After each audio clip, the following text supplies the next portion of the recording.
Hello, we are here in Concord at Todos Santos. My name is Marisol Rubio. I'm the Director of Government Relations for the San Francisco Bay Hispanic Chamber of Commerce. Today, I have the privilege of being joined by Council Member Edis Birsan, who is running for Board of Supervisors, District 4. Hello, Eddie.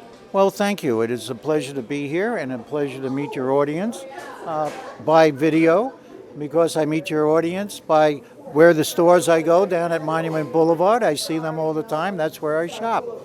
And it's an important thing that we gather here at one of the best coffee places in all of Concord. They have several places, but Pete's Coffee is the absolute best place to meet, especially when you want to talk about politics, because after all, for Pete's sake, you want to do something. And that's how we got into politics in the first place. Historically, you want to do something? Hey, there you go. I got involved in this many years ago because there was a war that had to be stopped, and there was a civil rights movement that was going, and the Democrats got in and other people got in, and it became a national issue. And I was so proud to be a part of both of them. And then we had to take care of family, finish college, and all that good stuff. The war was over. The march still continues, and we're still fighting to this day, trying to make things better, indivisible with liberty and justice for all. And then about 12 years ago, the local city council closed down my local police substation over here on the monument in order to save $38,000, while at the same time giving the head of redevelopment a $90,000 bonus, spiked his salary 7% retroactive, and opened up a tier on the entire city council pension plan just for him. I said this was outrageous. They said, we don't want to pinch pennies for a good guy. I said, I got to be on the other side of this microphone. I ran in 2010. I actually was the runner-up. I lost. I kept going. 2012, I ran again, won. 2016, ran again. 2020. And I'm very proud to say that not a single person who voted for that is on this council. So that's how I got involved. I just couldn't take it anymore, and we got to go let the people speak. And by the way, I was the first person in recorded location history in Concord to come from what was considered the monument area or from the south. Everyone else came from the area known as Clayton Road or the higher end places towards Clayton. And in 40 years, 50 years that we had locations, I'm the only one. I'm over here, all right, right there. Everyone else is up here. In fact, I won't tell you about what we actually called Lime Ridge back in the old days, all right? Lime Ridge was known as Hill. So that's a little bit about me. I got involved because I didn't like the status quo. They weren't listening, they being the powers that be in the city. And that's why I got involved, and damn it, that's why I'm doing it. And I continue to do it for that reason. So, what next? So, that's exactly what I'm going to want to start with, is kind of what in your background or your past compelled you to want to go into public office. You mentioned fighting the status quo. What specifically in your background brought you to really reassess, how our government was operating, and the status quo was an impediment to progress? I mean, other than being born in Brooklyn and it's in your DNA and the water supply, to not take this garbage from anybody for any reason, for any time. All right? My dad used to say, Eddie, you got a right to be wrong, but we're not rich enough to remain uncorrected. So go out there and fix this. All right? And that's the way I was raised. All right? You don't like it? It is your duty to change things. It is your duty and responsibility. You don't like the war your country's fighting? Well, get off your ass and do something. All right? You don't like the way they're treating their fellow Americans? Well, goddamn it, go do something. I've been there. I've fought it. I've taken over college campuses in my youth. Never been caught. I still have more speeding tickets than parking tickets. As my dad would say, concentrate your vices. Don't spread yourself too thin. This way you'll enjoy them more, and also it's easier to give them up. All right? So, public service is something, I was a Boy Scout. I was a pain in the neck in school. All right. I just had arguments on whatever it was, and I would look things a little differently. And I was encouraged to do that by my dad, dear old dad, except for when I disagreed with him.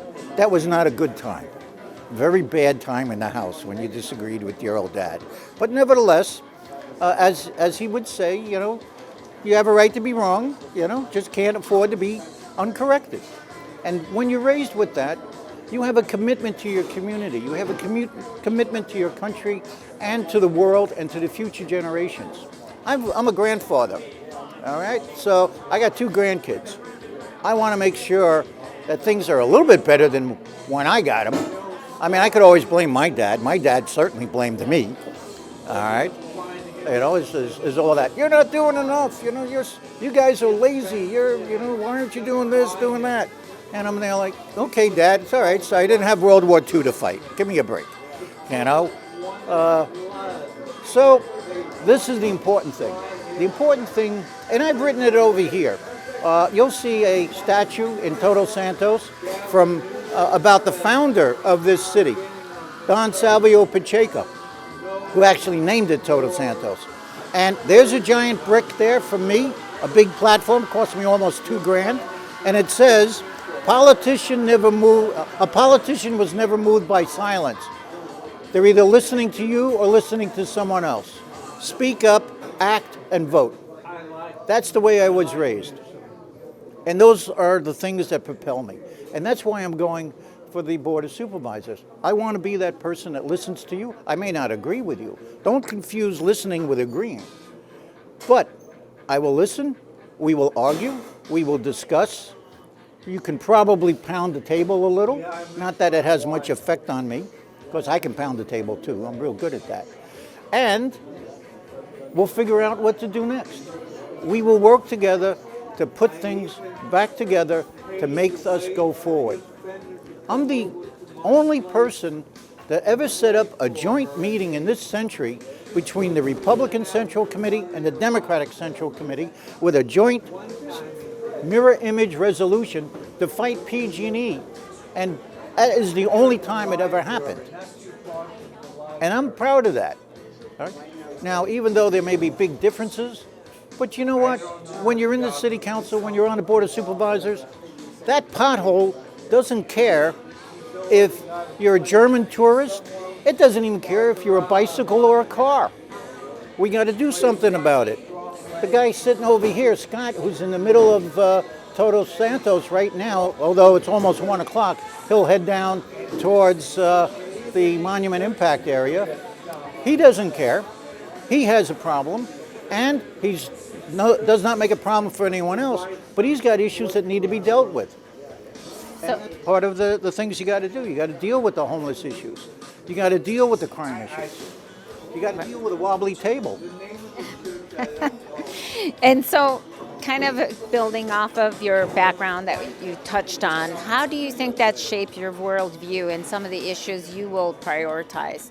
Well, in the worldview is very different. I was a major in international politics, so worldview is a very different thing for me.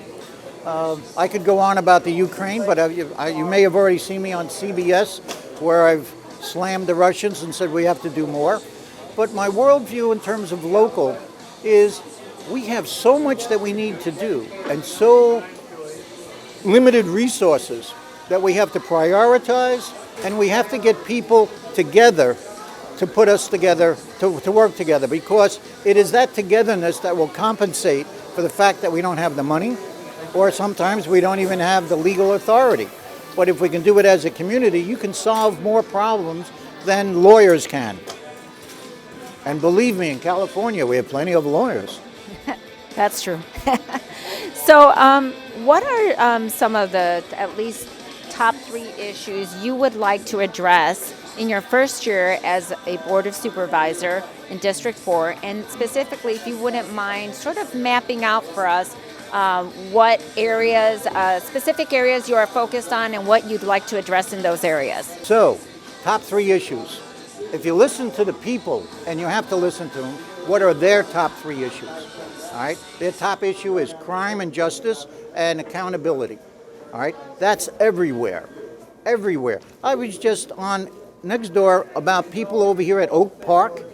All right, person came in at 2 o'clock in the morning and started ransacking their car. Their husband went out and they had a confrontation. They stole their tools, ran away. They called the cops. Cops aren't going to be able to find anything to do with it. I mean, that's echoed over and over throughout the community. All right, it's not just breaking into your car that takes tools. It's porch pirates. You know, the people who come in and follow the Amazon and steal everything. All right, then you have, and people all have these rings and everything. And they can see the pictures. You can see them. We got to hunt them down. We got to bring them back to justice. Because if we don't catch them early, if we don't catch them on the first or second time, all right, they're going to build up a career. And we have to remember that accountability builds responsibility. And if we can catch the offenders early, we're not going to put everybody in the jail for stealing a 6-pack of beer, but you may well spend 20 hours picking up garbage. There has to be accountability, and we have to be able to put a focus on the offender and the victim together. So the offender knows what's going on, is held accountable, victim sees justice, and the offender is held accountable, and hopefully we can get things going on a different way. That's why I'm supporting local courts that are authorized to effectively and early deal with local crimes, because accountability is here. I've got someone going into Nordstrom outlet, or Nordstrom, whatever that company is in Sun Valley, and they actually had a calculator, and they were putting things in the bag until they hit a certain number. Then they knew, oh, okay, that's the felony limit. That's ridiculous. We need to get that stopped. People have to know that justice will be done. So that's number one, that people want. The second thing that people want is an approach that seems to work with the homeless. Right now, we've got categories of homeless that are being not dealt with properly. We have a group that just got evicted, that are sleeping in their cars. I've got a group right over here. Let's see, where would it be? Here's Cambridge, right about here, all right? Where it says beers and more, all right? No relationship, okay? There, the people are living in their RVs because they don't have safe camping. They don't want to be in a big place, all right? But they're not a problem, all right? I got families that are actually living in their cars and RV. That's ridiculous. You know, my shelter up here in northern Concord, they have parking places. They have empty wall space. I tried to get the county to take in these car people. They refuse. That's got to stop. It's got to be stopped. We also everyone knows that we need more housing. Well, you know, housing just doesn't come like that, even tiny houses.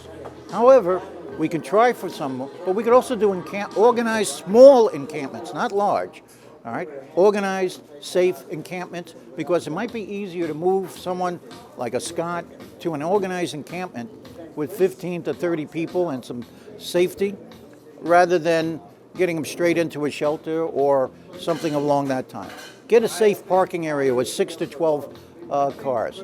Also put more money into make shelters. We have a great shelter here where they made little cubicles of 8 by 10 with a door for privacy for our homeless. That should be copied, and we need 10 times as many.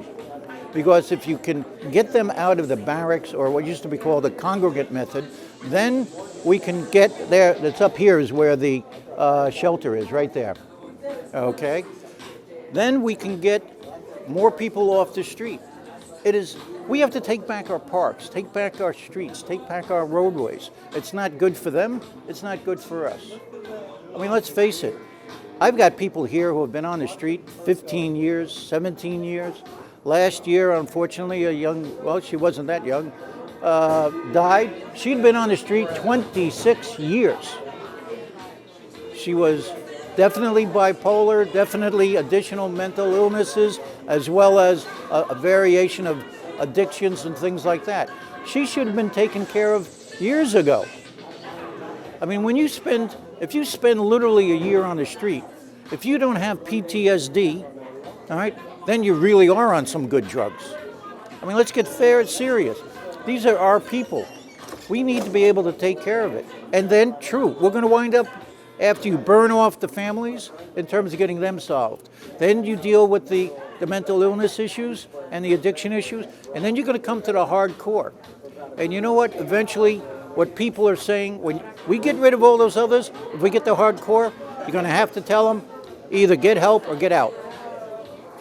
So what are some of the, speaking of homelessness, what are some of the plans to resolve those issues? What are some of the housing plans, for example, that you have in mind? Okay, the things that I want to do is, number one, I want to change the county's policy on safe encampments and in terms of safe parking. I want to create more of the shelters of the nature that we have here. It's not just taking over a hotel.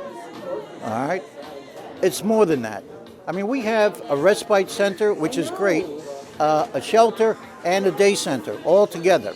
The respite center is where they go out and get people that come from the ER, and instead of being thrown on the street, they go into the respite center for 2-3 weeks. We have a day center, which basically says, oh, okay, you want to shower, you want to do your laundry, go there. And these 3 buildings are all adjacent to each other. That's a good model. And we need to make sure that there are places that people can get help. And we also we've sponsored here in Concord an advanced core team that goes out and visits them. And I personally believe that every homeless person should have a caseworker assigned to them.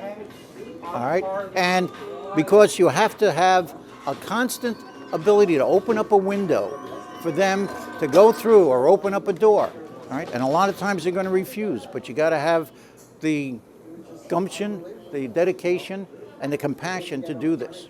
And that's something that we can do. We need to expand that capability. One of the projects we have here in Concord that's just started, which I found I am a big supporter of, I supported it, is a proactive mental health team.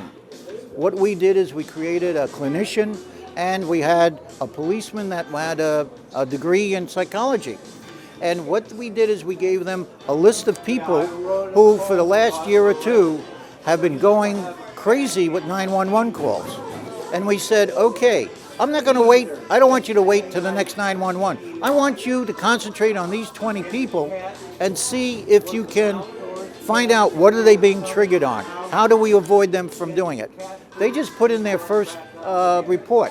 And in their report, all right, they were able to cut by 50% the calls for service on 911 by these people. And they also were able to get 6 of the 20 transitioned out into rehabilitation, transition housing. That's a huge success, all right? Proactive, preventive. So that's dealing with the homeless. That's my issues, my plans, all right? The third one is housing. Housing is a disaster, all right? We have the unusual situation where the demand for housing is going up, but the number of buildings is not. And we're not building enough of the affordable housing, and we're not building it at a reasonable price.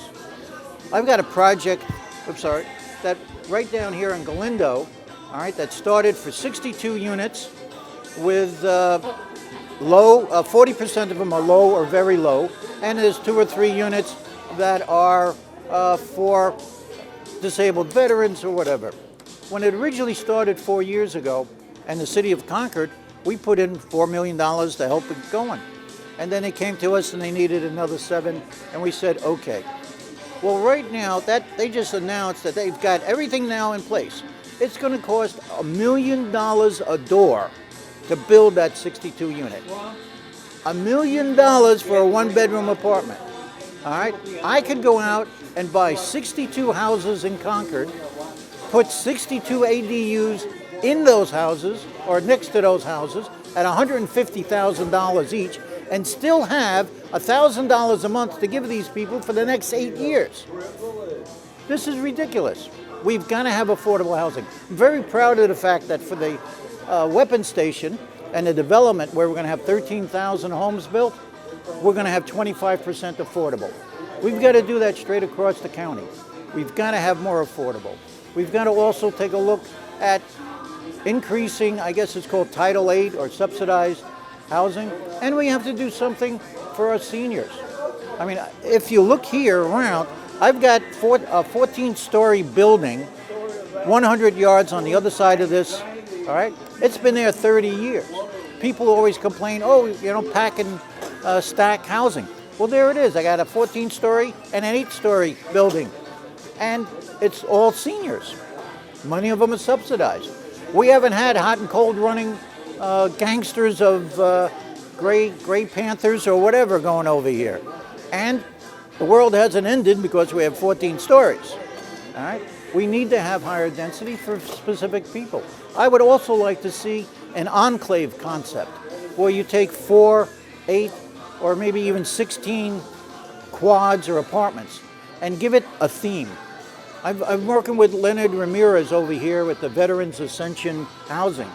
And the idea he takes homeless veterans, he basically takes them in on a group home and then gets them out. Well, if we had this this enclave area, all right, hey, you know, then we've got a whole group of people that work together, are sponsored, and are serviced. And you could do the same thing for seniors. You could do the same thing for disabled. We also have a place up by 6th Street and Clayton Road. It used to be called the California Adaptive Learning Center. Now I think it's the Adaptive Learning Center. They have 30 to 40 apartments for a high-functioning autism. And they have some other cerebral palsy and other things. That's exactly the kind of thing we need. We need to start thinking of housing for people. And we also have to make sure that we can build it, that we get our fees and other things out of the way. It is absurd that the water board wants between $24,000 and $32,000 for a water meter for an ADU. You can build an ADU for $60,000. All right? Why do you have to spend $100,000 in fees? It makes no sense. ADUs are a way to go because it allows the person in the ADU who may be the homeowner to rent out their house. It also means that the mother-in-law, the father-in-law, the parents, they can actually move from their 4-bedroom house into the ADU and they could rent out their other house. I mean, I've got boomerang kids, gone through that, okay? But it's important to have a mix. You know, having the American dream of your own little home is kind of important, especially out here. All right, I grew up in New York City. All right, so you know I know what it's like to be on the 10th floor and have the elevator go out. Not fun, not fun. All right, so but you know there are kids and youngsters would love to be on an apartment right by the BART and not have to worry about cars. All right, and you know what?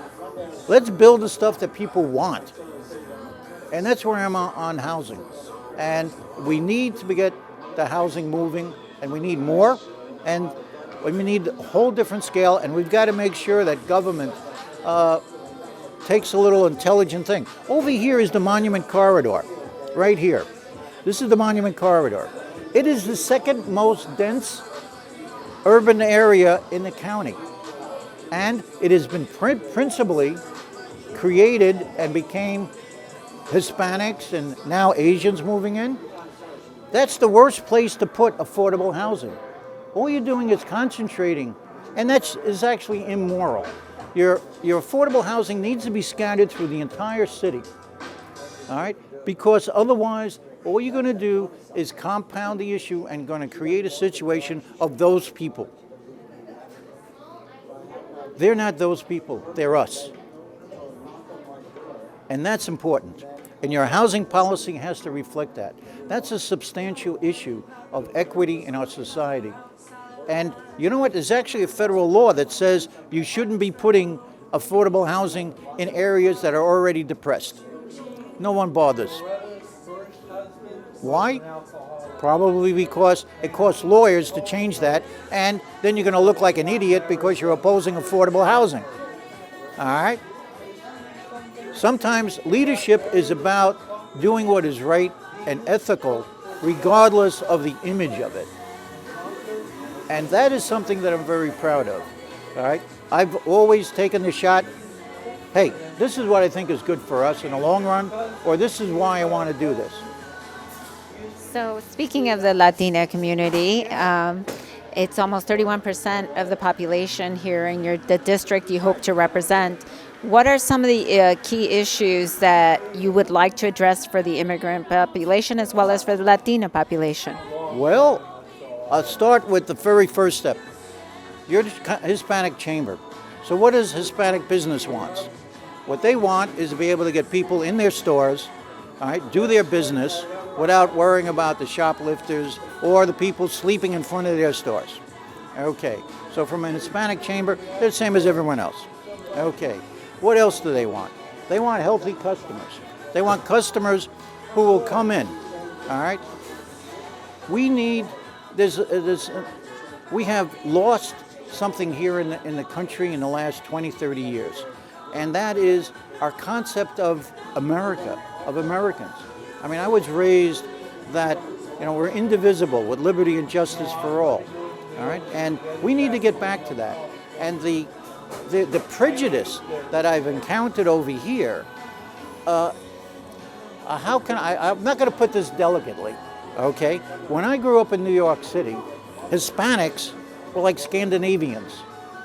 They were the descendants of the Spanish colonial imperialists that came here, wiped out the Incas, wiped out the Aztecs, started the slave trade in 1520.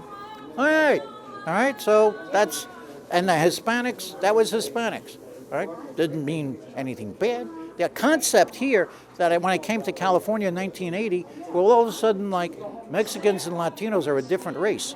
It's like, what are you, crazy? I mean, come on.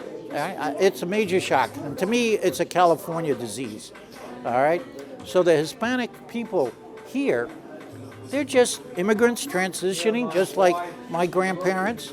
By the way, there's a funny story. My grandfather was an orphan raised in northern Italy by the Salesian Brotherhood. When I did my genetic testing, no Italian blood. He's Hispanic. He's from Spain. There you go. There you go. All right? And that's the way America's supposed to be. So what we do for the Hispanic community is the same thing we do for the Afghan community. It's the same thing we do for the Hindus. The same thing we got to do for the Indians. We got to be equal. We got to be welcoming. We got to make sure they have the same opportunities. And where there has been problems in lack of finance, lack of connections, we have to step up and make sure they have those connections, make sure they have those opportunities. And that's why you all, as a Hispanic Chamber, that's part of your job, all right, to work on that interconnectivity. And my job as part of the supervisors is to make sure you don't have a job anymore. All right. Perhaps. So now, as you mentioned, started to touch on the economic side of it, looking at what's happening both globally and more locally, how do you think those dynamics are going to intersect and impact our daily lives here in this area? Well, I will tell you, right here, the Monument Corridor area, it is the highest concentration of people, but it's also the highest positive growth of small business. One of the things that's a major contribution of the Hispanic or Latino community is they come in, they are already into the entrepreneurial spirit. Believe me, this small businesses have taken a pounding, but if you go here and look at the Hispanic, they've held through, they've gotten through. This is something which is part of the immigrant culture. It goes back to every wave of immigrants. Right?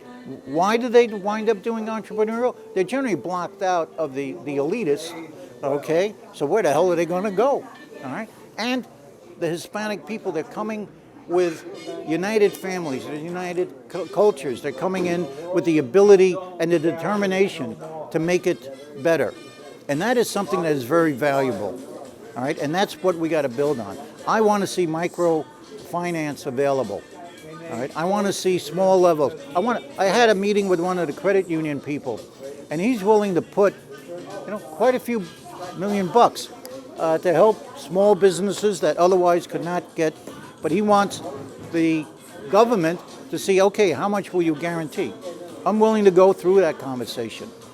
All right, more than the Small Business Association. I actually formed 10 years ago the Concord Small Business Association. All right, and it went on for about 7 years.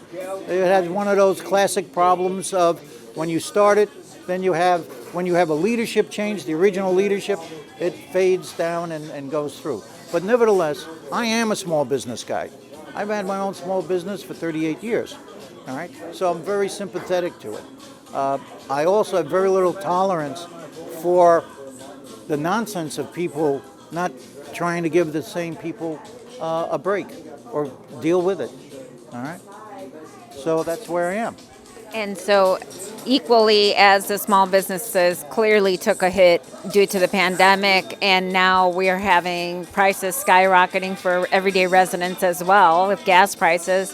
What are some of the ideas or plans you have to try to alleviate some of those burdens? Within the category of price, what is within the capacity of the Board of Supervisors or even in the city? Well, one of the things I'd like to do, since Contra Costa has 7 refineries, you know what? I'd like to have a little discussion on how is it that on the 6 o'clock news, the Russians blow up a building in Kiev and my price of gas goes up 20 cents. Something's wrong. Something stinks here. And so we have to find that. In terms of the actual, we don't have the authority to do a price freeze. What we have worked on is evictions, and we have worked on rent. I was the one who introduced a rent control almost 7 years ago. It got voted down 4-1 in Concord when we had the Costa-Hawkins Act.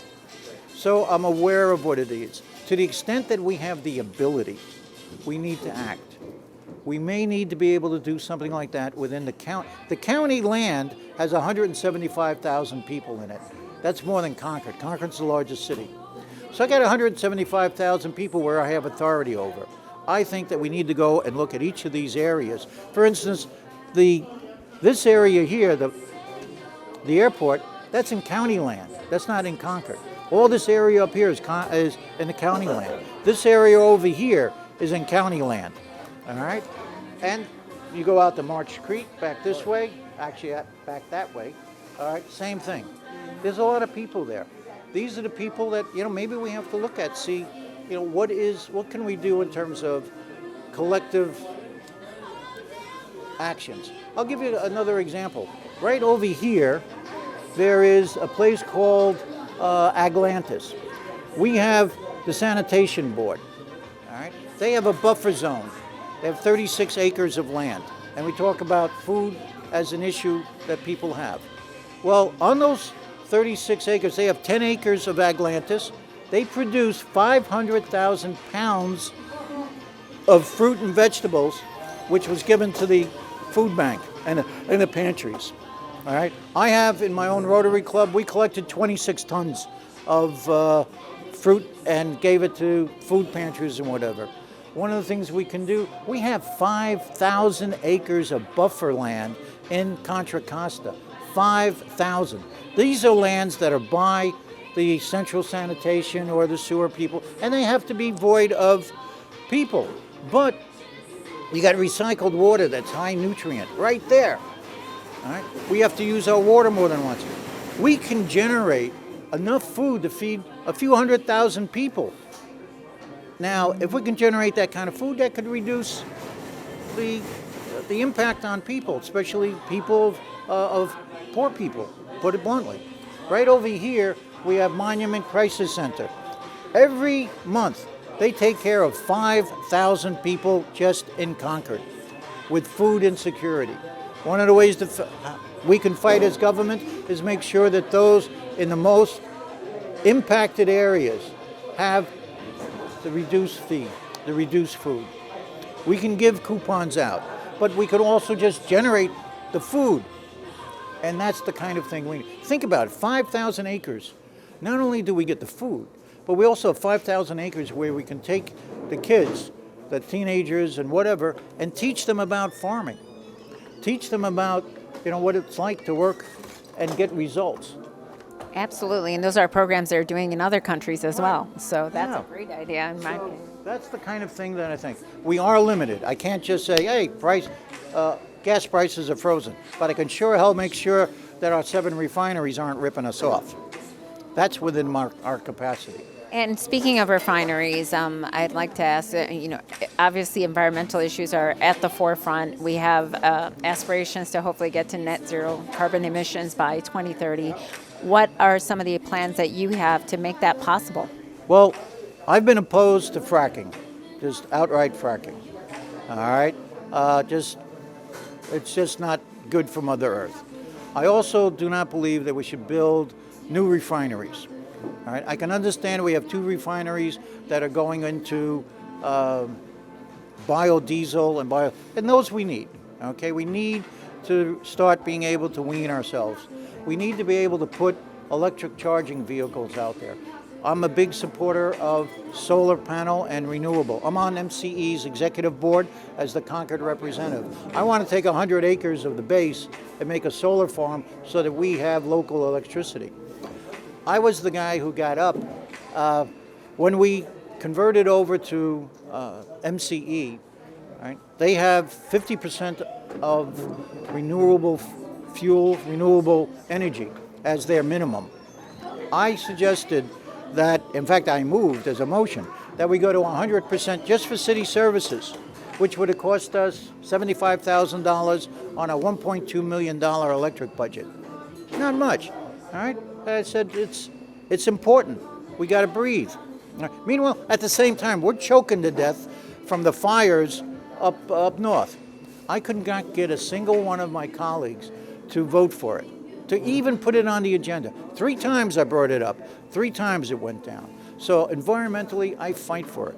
I know that environmentally we have a lot of sensitive issues and things, we got development, and it's going to be difficult. I wanted, and I've asked for it, and it's starting, to have an independent environmental oversight committee for the Concord Naval Weapons Station, even though the Navy is the one who's responsible for the environment over there. I spent 3 years on the Restoration Advisory Board, which is a federal committee that overlooks the environmental issues at the base, both the tidal area, which is still an active ammunition port, and the inland area, which is what's going to be under development. So I've been committed to work on that, to research it, to make sure that they're held accountable. These are the kind of things we need to do. So I also am opposed to having any gas lines at the base for residents. We may need gas for the light industrial. I'm waiting to hear more on that. But definitely for residents, no, I don't want any gas lines. I want electric. I want solar panels on the roofs. All right? And I would like to see windmills down on the Army base side because that's where the wind is. But that's the Army base. We can't mess around too much with that. Okay. But that's where I am in terms of the environment. Great, thank you. And so, obviously, during the pandemic, it truly highlighted some gross healthcare disparities, access, timely care, and quality care. Frankly, what are some of your ideas on how we can address that, close that gap? Let me first tell you what I've done. All right, I'm a Rotarian. Rotary, service above self. Is it the truth? Is it fair to all concerned? Will it build goodwill and better friendships? Will it be beneficial to all concerned? As a Rotarian, 3 of the clubs around here got together and we formed Rotocare, which was a mobile clinic that came to Cambridge. Cambridge is located in the monument right about there. Okay, there's Cambridge Park. That's where Cambridge Elementary School. It was and is free medical for anyone who doesn't have insurance. You call that day, which is a Thursday, you go in, we had 2 doctors, 2 nurses, we actually had at one point we had a full pharmacy with no drugs that needed special permission or refrigeration. In the first year we operated, we had 1,000 clients, half of which were kept out of the emergency room because they went there. So I have put, and I wound up on, not only did I go door to door, basement to basement in the monument to tell people and pass out our flyers, English and Spanish, that this is there, but I also wound up going on the board of directors for them and to help with the advertisement and everything else. So I believe in that type of medical coverage. I'm actually far beyond Medicare for all.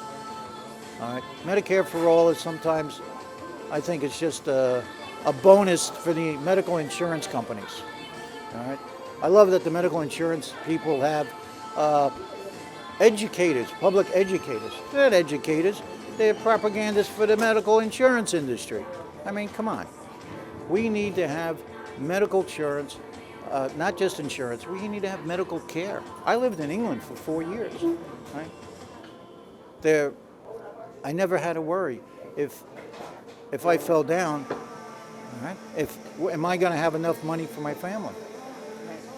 I mean, as a small business person, all right, I was paying almost $22,000 a year for me. That's absurd, okay? That's totally ridiculous. And you know what? If the government provided the medical, it means that the companies don't even have to get involved. It's just part of who we are, as they have in many places in Europe. And it's worked. Again, in our country, that idea is too far out there right now. But it's something that I would like to see down the road. Maybe my grandkid will get it done.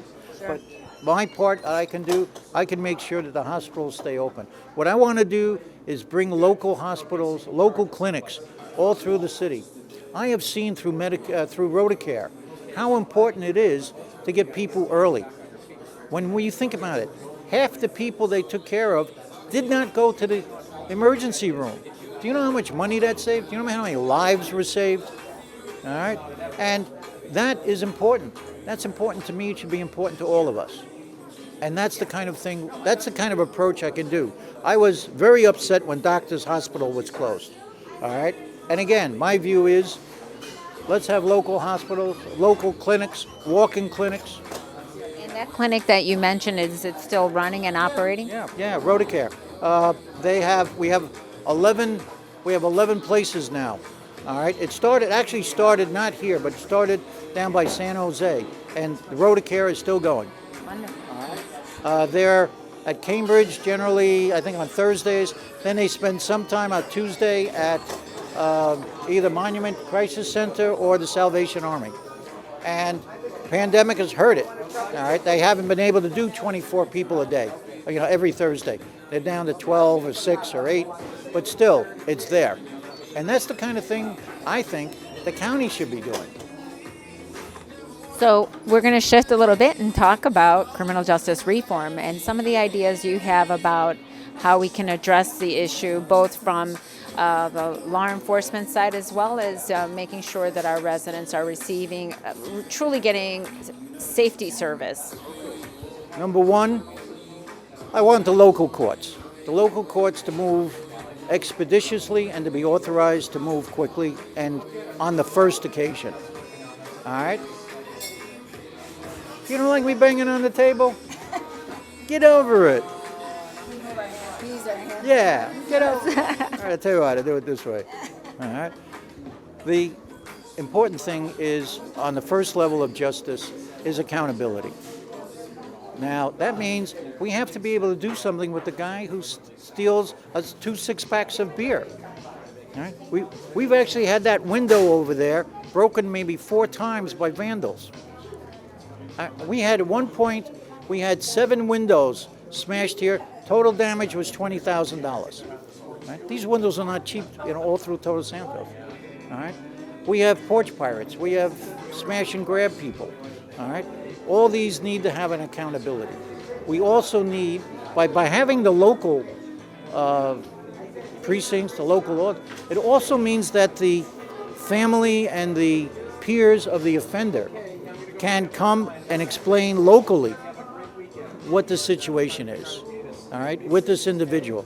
You know, Joe here, he's actually a good kid in school, and you know what? We're going to step up and make sure that he stays, you know, on the short and narrow. These are the conditions that they came into. This is what we need to do. If a guy's stealing food for his family, well, maybe we have to do what I used to call a 20/20 program. All right, we're going to give you 20 hours of work, and we're going to pay you $20 an hour, and it's all going to be in food vouchers and other things, so you don't have to. All right, and oh, by the way, your 20 hours a week are going to be painting graffiti or whatever. But these are the kind of things that we need to be able to do locally.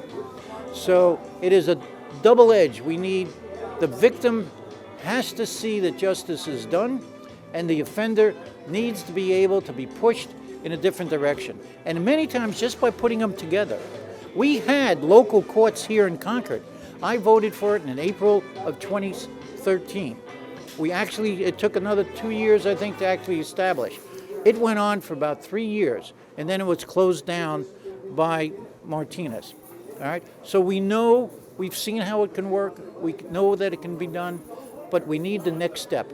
We need the next step up, which is the authority to be able to take care of the low-level crimes, so that the offender is not trained to get away with things. And what do you think we can do in terms of law enforcement side of it? Well, we need to identify the different big areas. Mental illness needs to be identified. We need to have a mental illness response team, just like I've talked here about in Concord. Not only the proactive ones, but also the ones that emergency response. Okay, so I would like to see more of that kind of capacity. All right, we have a lot of calls because of homeless, typically disturbing the peace, starting fires, outright drug dealing. Many people actually are calling because they're concerned about the homeless person because he seems to be totally disoriented and whatnot. We're going to have one guy here who comes about 3 o'clock. He gets into an argument with the trees every day, and he loses the argument. And then when he sees his reflection in the window, he comes over the window and starts yelling at it. But you're having coffee on the other side. Unless you know him, you don't know what's going on. So you may call the police saying, hey, deal something with this guy. And so one of the things we're bringing in is a homeless contact person, so that when those calls come in, okay, all right, we know who this is. Boom, off we go. All right, and maybe they can talk him down and calm him down and get things going. We need more hands-on compassion, and likewise, the cops, we can't rely on the cops and force them to be our psychiatrists, our social workers, our guardians. As it is, when I was mayor, we put AEDs in all the cop cars. And I remember when I was mayor, we gave out awards to our cops because they were there first and they saved the person's life by using the automatic electric defibrillators. All right? I gave out 7 awards that had nothing to do with police work. It's just they were there first, they were called, and they had it, and that's the kind of stuff we need.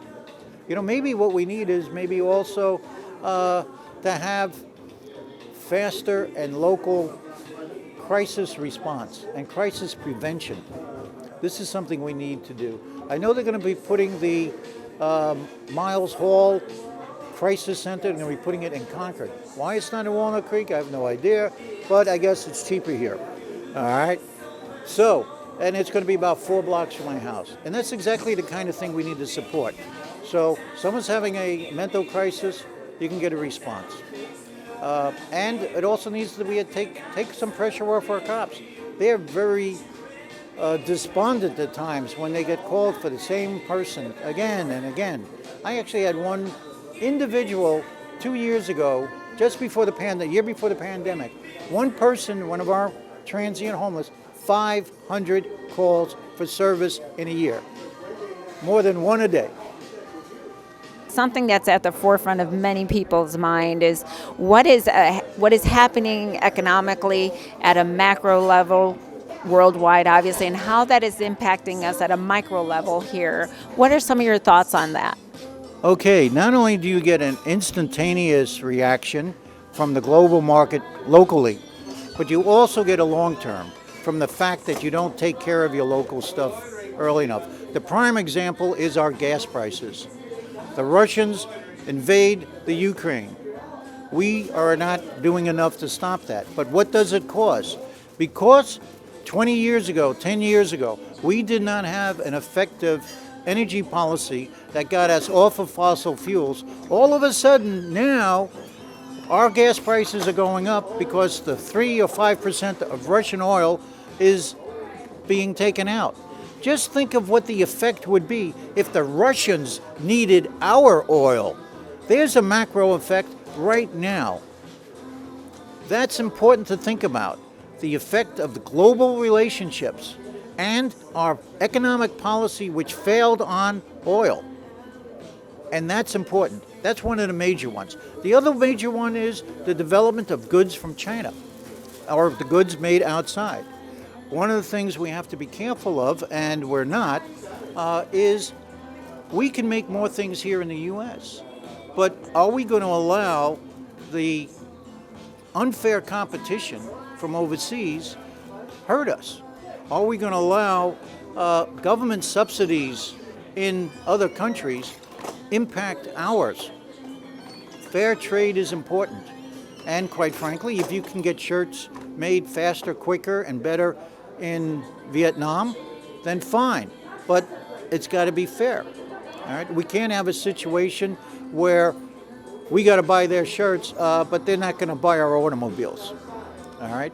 And we can't have a situation where we design things and make things, and then it gets copied. We need to have a responsible global network. On the long term, we have to take a look at exactly what we're learning right now. Because we didn't plan, because we didn't act, not only is our environment worse, but our foreign policy is hurting us, and it's hurting us right here at the pump. And it should be hurting the Russians at the pump. Those Russian tanks shouldn't be moving. And that's where macro affects us. And obviously, the residents here in the District 4 will obviously are being impacted, right? And what are some of the ideas you have on how we can help the community to cope with, obviously, rising prices across the board? As I said, I'm trying to get, we have autonomous vehicles being tested over here at Concord. I want to see electric vehicles, and I want to see more electric vehicle charging stations. I believe that the next transportation revolution is autonomous vehicles, because it would free us from each owning our own vehicle. If we could just pick up the phone and bang, there's the car. All right? I mean, after all, your car sleeps more than you do. So why are we having so many cars? All right? If we can have autonomous cars on call, that'll save a bunch of money. Likewise, if we can have healthier people, all right, by making sure our quality of our food is there, making sure that people have quality food, all right, then we can reduce a lot of the issues and stop spending 20% or more of our economy on health care. The last issue that I really wanted to cover with you is, what are some ideas that you have about stopping the school to prison pipeline, and how can we make sure that children who are high need or experience high risk in their life, how can we keep them plugged in schools? Okay. This is, again, one of my favorite issues. Let me tell you again what I've done. There's not a teacher that I have ever met since I've been in council, that I haven't said, I will go to your class. I will talk about Concord history. I will talk about civic issues. I will talk about how government works, how important it is for you as a child or as a future resident to be involved. This is part of the biggest problem we have. The disconnect between people and government starts early. Also, I was the president of the Friends of the Library. I'm a strong believer that one of the places we have to make the most focus is between third grade and below, to get sure that every kid can read, to make sure that every kid knows that reading is is important. There is such a high correlation between lack of reading and future crime or future problems. This is very important. And in fact, I have requested in our American Recovery Plan Act, ARPA, that we actually go out and as a city, not as a school district, as a city, start early reading classes for all the kids. We need to make sure the focus is on education, is on the capability, and again, on things I've done. I've gone into elementary schools here in the Monument Corridor, and as president of the library, we brought in 5,000 books. We lined them out. There's only 400, 600 kids in the class. And what we said, in the school, we brought every kid out. Take any 3 books you want. And we said it, take what you want. And everything else that was left goes into their library. All right? Well, that's where we got to do. That, if you want to break it, it starts right there. Great. And so we're going to begin to close out, but this is a very important question. This is obviously a very competitive race. What does your electorate need to know about you? Why are you different and their best choice? And specifically also, what qualities do the other candidates not bring to the table that you have to offer? I don't want to get into criticizing my colleagues. All right? In many ways, I wish that we are all colleagues, each trying to do the best that we can for our cities or our communities, and maybe in different ways. What separates me from all the others is I have a proven record of having done just about everything that they want to say. I've brought local courts. I've talked to the homeless. I've just got homeless out. I walk and talk to them and send in reports. I'm the guy who fought multiple times to get homeless encampments and been the only vote.